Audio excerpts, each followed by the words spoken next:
Ishlanik mga kuys, this is it! Eto na, ang ating travel to Cebu! Let me share to you all mga kuys, dahil ayoko naman na ako lang ang nag-enjoy sa aking travel. Mga mag-aalas 12 na nga pala ng gabi nang dumating kami sa Cebu, sa Mactan Cebu International Airport. Wow! At dahil gabi na, kinabukasan na ang start ng ating day 1 at dito kami unang pumunta mga kuys. Our first destination, Sirao Garden. Sobrang refreshing ng area at napakaganda nito para sa ating unang itinerary. Kasama nga pala natin ang Haisere Cebu Tour. Legit na legit and highly recommended. O siya, tara na! Samahan nyo kami sa aming day 1 ng ating city tour.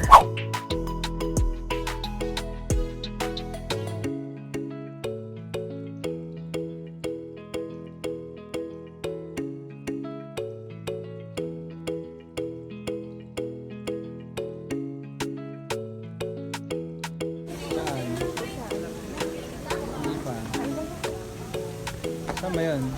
Sa NES? Parang kaparehas lang ng kanina.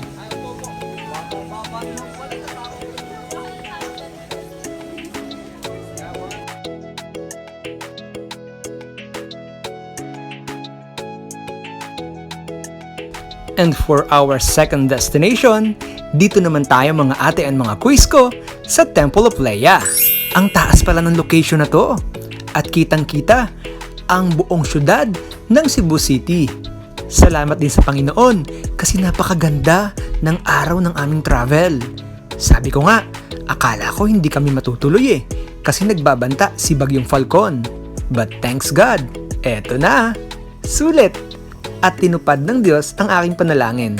Salamat po sa napakagandang araw. Mga kuys, tara! So good! So ganda! Oh, pak-aura si Madam.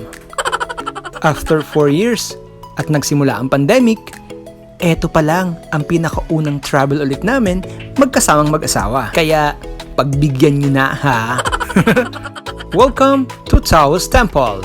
This is our third destination mga kuys. Ang ganda, parang nakarating ka na rin ng China dahil isa ito sa mga in-establish na mga incheck dito sa province of Cebu. Feeling ko nga, nasa Hong Kong lang ulit ako at nasa Macau. Ang ganda, mainit ang panahon pero sulit naman ang biyahe. Sabi nga, mas okay na yung mainit kaysa naman umuulan, hindi mo ma-enjoy ang iyong travel.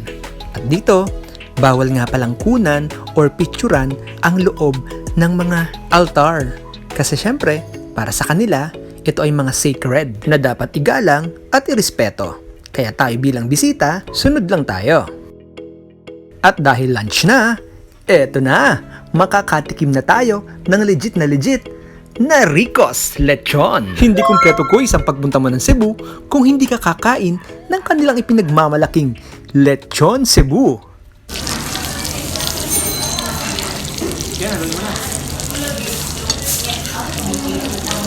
Nakakatuwa ang kaldero nila dito ha. Parang ayaw na akong padamakin. Isang kaldero ba naman? Pero mini version lang yan mga kuys. Kain muna tayo dahil nagutom na ang inyong kuya, kalalayas. Inom din tayo dahil sino ba namang hindi mauuhaw sa init sa Cebu. Tara it's!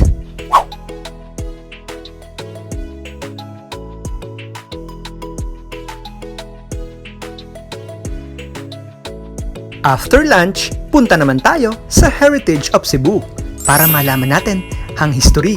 Paano nga ba nagsimula ang kanilang probinsya? Alam naman natin na napaka-historical ng probinsyang ito.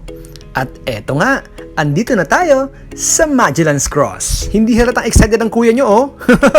Siya, takbo! Ine-enjoy ko lang naman. At minsan lang yarn.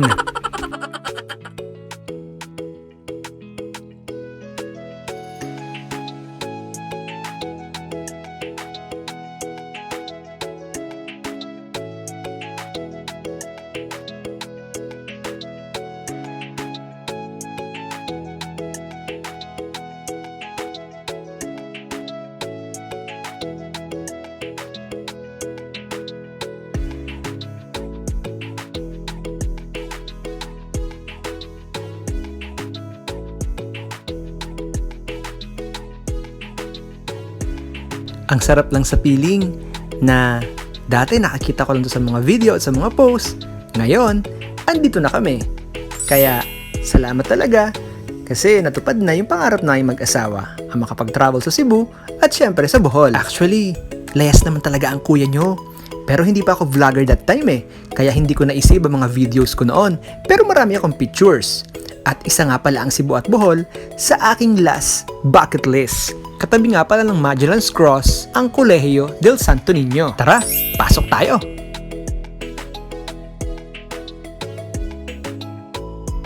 Isa rin ito sa mga pinaggaganapan ng kanilang Sinulog Festival.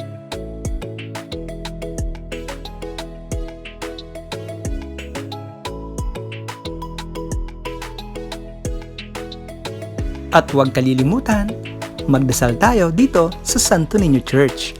Magkatabi lang sila, malapit sa Magellan's Cross.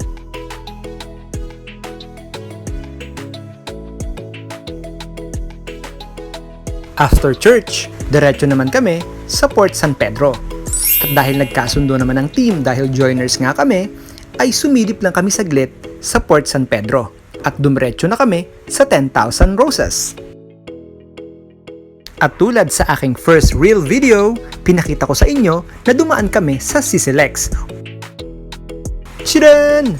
At nandito na kami sa 10,000 Roses. Wow! Nakakita nga pala ang 10,000 Roses sa bayan ng Cordova. Medyo malayo mula sa Cebu City. Siguro mga 25 to 35 minutes yung travel from Cebu City going to Cordova.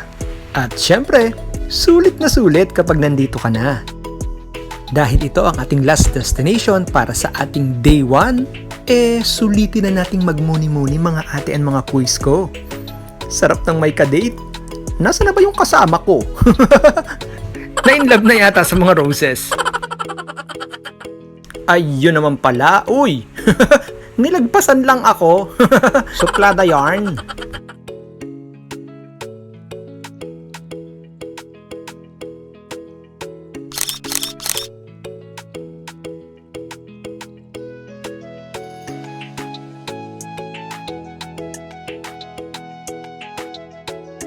Ang masasabi ko lang mga kuis kapag magka-travel kayo kagaya nito, lalo't malayo, going to Cebu or going to Visayas and Mindanao, kailangan talaga meron kang maayos na pahinga sa gabi kasi kinabukasan, pa-power ka kaya mag-ipon ka ng maraming energy.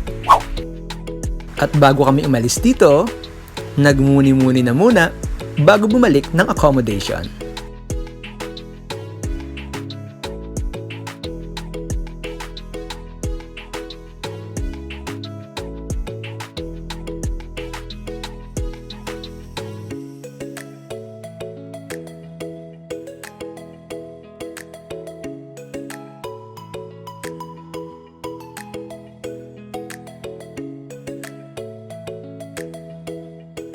Oh siya, pahinga na muna.